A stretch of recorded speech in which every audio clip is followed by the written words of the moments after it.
আমি এখন আছি বিএমএ ক্যান্টনমেন্ট। একটা জিনিস দেখছেন আপনারা হয়তোবা, আমি জুম করতেছি, দেখেন দেখা যায় কিনা। এখানে আমাদের নেত্রী শেখ হাসিনা একটা কমপ্লেক্স দিছিল আর্মিদেরকে, বঙ্গবন্ধু কমপ্লেক্স। এই নামটা কিন্তু এখনো অপসারণ করেনি তারা। আর বিএমএর ক্যান্টনমেন্টে রেড লাইট জ্বলতেছে, আপনারা দেখতেছেন। এই ধরনের রেড লাইট অ্যাকচুয়ালি জ্বলে কোনো ভিতরে কোনো ঝামেলা বা কোনো কিছু হলে, তো আসলে বোঝা যাচ্ছে না। আজ ভোর রাত থেকেই মোটামুটি বাংলাদেশ এবং পৃথিবীর অনেক দেশ থেকে বেশ কিছু ফোন মেসেজ এবং ফোন কল পেয়েছি। সবাই জানতে চেয়েছেন যে ঢাকা ক্যান্টনমেন্টে আসলে কি হচ্ছে, এবং তাদের ধারণা যে ক্যান্টনমেন্টে কোনো একটা অভ্যুত্থান হচ্ছে। পরে আমি সকালে ঘুম থেকে উঠে এবং বাংলাদেশে যখন সকাল হলো, তখন আমার কিছু সূত্রের সাথে কথা বললাম, এবং যে সূত্র যেটা আমাকে জানিয়েছে যে কাল রাতে মিরপুর 12 নম্বরে একটি বস্তি উৎখাত করা হয়েছে।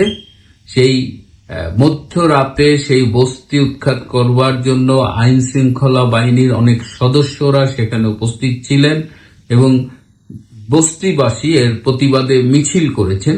তো সেখানে একটা উত্তেজনাকর পরিস্থিতির সৃষ্টি হয়েছিল, ব্যাপক হই চই চিৎকার হয়েছে। দূর থেকে যেটাকে মনে হয়েছে বোধহয় ক্যান্টনমেন্টের ভেতরে কোনো গন্ডগোল হচ্ছে, কারণ এই 12 নম্বর বস্তির খুব কাছেই হলো মিরপুর ক্যান্টনমেন্ট।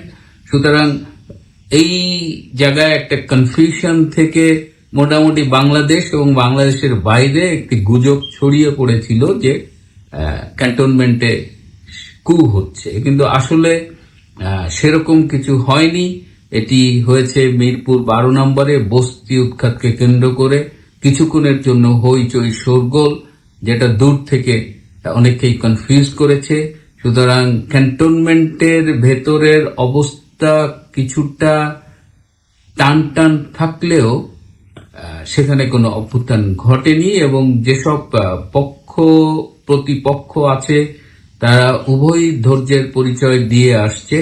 কারণ ক্যান্টনমেন্টে একটি অভ্যুত্থান মানেই কমপক্ষে 5,000 সৈনিকের জীবন নাশ এবং ব্যাপক রক্তপাত। সুতরাং আপাতত ক্যান্টনমেন্টের যারা আছেন তারা এই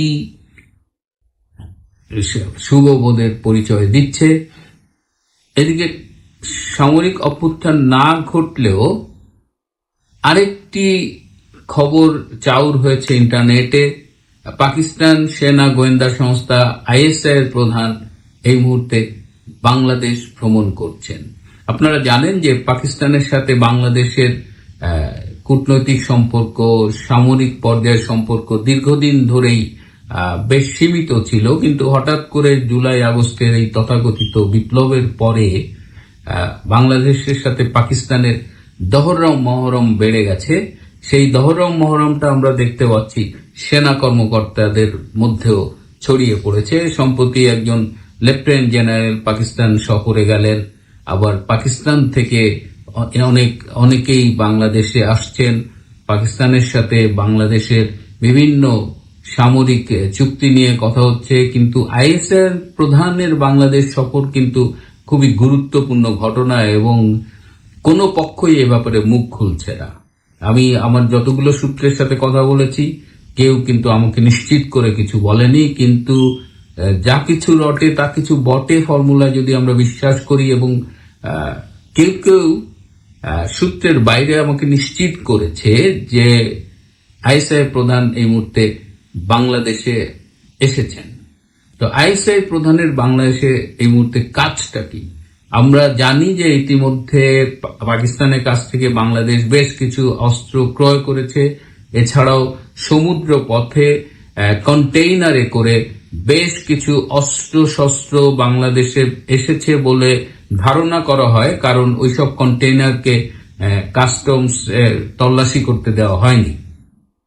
তো এই সময় আইএসআই এর প্রধানের এখানে আসা এবং বাংলাদেশকে ব্যবহার করে ভারতকে উত্তপ্ত করা, বাংলাদেশের মাটি থেকে ভারতের বিচ্ছিন্নতাবাদীদের হাওয়া বাতাস দেওয়া, পৃষ্ঠপোষকতা দেওয়া, প্রশিক্ষণ দেওয়া, ওদিকে আর আরাকান আর্মির বিরুদ্ধে রোহিঙ্গাদের উস্কে দেওয়া, আরএসএ, আরসা সহ যেসব রোহিঙ্গাদের বাহিনী রয়েছে, বিপ্লবী বাহিনী রয়েছে, তাদের পৃষ্ঠপোষকতা করা, এইসবের ভেতর, এইসবের মধ্যে এইসব ডার্টি গেম কিন্তু আইএসআই খেলবে বা খেলছে already, they have already started. তো এই মুহূর্তে আইএসআই এসে যদি বাংলাদেশকে ভারতের বিরুদ্ধে ব্যবহার করে, আর এছাড়া বাংলাদেশ ভারতের অন্য অন্য সম্পর্ক, বিশেষ করে সেনা কর্মকর্তাদের মধ্যে, যা বাংলাদেশের জন্য আদৌ কোনো শান্তির বার্তা বয়ে আনবে কিনা ভবিষ্যতের জন্য, এটি কিন্তু খুব চিন্তার বিষয়। এবং এই যে পাকিস্তান বাংলাদেশের সামরিক পর্যায়ের এই যে লেনদেনগুলো হচ্ছে, আদান প্রদানগুলো হচ্ছে, এটাকে বাকি বিশ্বের অধিকাংশ দেশ খুব ভালোভাবে দেখছে না। কারণ পাকিস্তান এই মুহূর্তে একটা জঙ্গিবাদী দেশ হিসেবে তকমা পেয়েছে। তারা বিভিন্ন ধর্মীয় উগ্রবাদীদের সাথে সম্পর্ক রেখেছে, তারা ভারতকে বিভিন্নভাবে ডিস্টার্ব করছে, ওদিকে আফগানিস্তানের সাথে তারা সংঘর্ষে জড়িয়ে গেছে। তো এই অবস্থায় বাংলাদেশ সেদে পড়ে এই আইএসআই এর মতো জঞ্জাল ঘরে ডেকে আনবে কিনা, এটা আসলে ভেবে দেখার বিষয়। এবং এটা ইউনুসগং আজকে আছে কালকে নাই, তারা দেশ পরিচালনায় ব্যর্থ হয়েছে, কিন্তু দেশের এই স্বল্প দিনে ক্ষমতায় থেকে তারা দেশের যে সর্বনাশ করে যাচ্ছে, সেটাই আমাদের উদ্বেগের বিষয়। আমরা এই যে পাকিস্তানের সামরিক বাহিনীর সাথে এত দহরম মহরমের তীব্র প্রতিবাদ জানাই, আইএসআই এর পৃষ্ঠপোষকতায় বাংলাদেশের মাটি থেকে দেশের ভেতরে এবং দেশের বাইরে কোনো সন্ত্রাসী কর্মকাণ্ড পরিচালনা করলে সেটারও আমরা প্রতিবাদ জানাই। এবং এই বিষয়গুলোতে আমরা আরো স্বচ্ছতা আশা করি। আইএসআই প্রধান যদি বাংলাদেশে আসেন, it should be in the media.